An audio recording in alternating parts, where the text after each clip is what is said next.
words about what's happening to American families and what's happening with our economy, because I've always believed fundamentally that when families are strong, America is strong. And we've come through some really tough economic times. I looked at the statistics, and South Carolina has pulled itself up, as other places have as well. American families have made a lot of sacrifices. People lost jobs, people lost homes, people had to put college on the back burner, retirement on the back burner, but everybody just kept going. It took a lot of determination. And across America, we're beginning to see the results of all that hard work. Because we're going to have to stand up to the people who want to keep the deck stacked in favor of those at the top. We're going to have to fight to make sure that the success of our country is shared across the economy, and that more families have the chance to get ahead, and not just to get by, but to stay moving forward with the kind of confidence and optimism that has always marked the best times in America. You know, it's time to make the words middle class mean something again. They should represent a solemn promise that anyone willing to work hard can earn a decent living and a better life, not just get by paycheck to paycheck. Being middle class in America should mean you feel in control of your financial destiny. It should mean that you have a little more so you can worry a little less.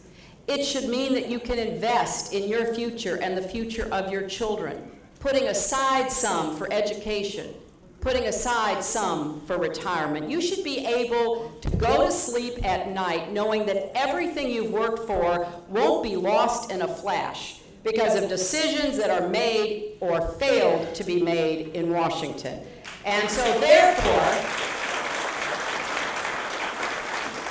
I want to be a president who makes corporations live up to their basic guarantee that when workers help produce record profits, those workers should get a real share of the rewards instead of it all going to those at the top. And you know the statistics. Something is wrong when top CEOs earn 300 times more than the typical American worker. Or here's my latest least favorite statistic.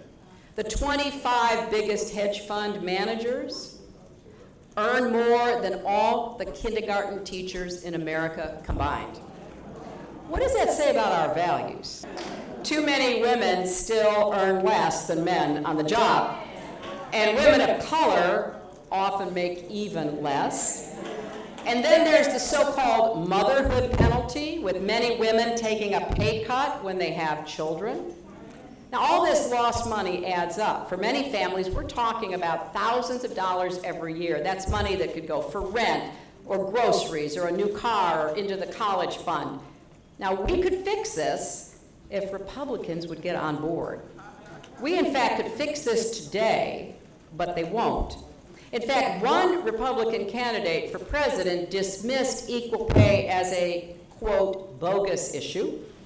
Another said Congress was, quote, wasting time worrying about it. One even said that efforts to guarantee fair pay reminded him of the Soviet Union. And to that I say, what century are they living in? But thankfully, the American people know the truth, and the truth is that when any parent is shortchanged, the entire family is shortchanged, and when families are shortchanged, America is shortchanged, and therefore, this is not a women's issue. This is a family issue and an American economic issue. And here's what we should do instead to close the wage gap. First, we should pass the Paycheck Fairness Act, which gives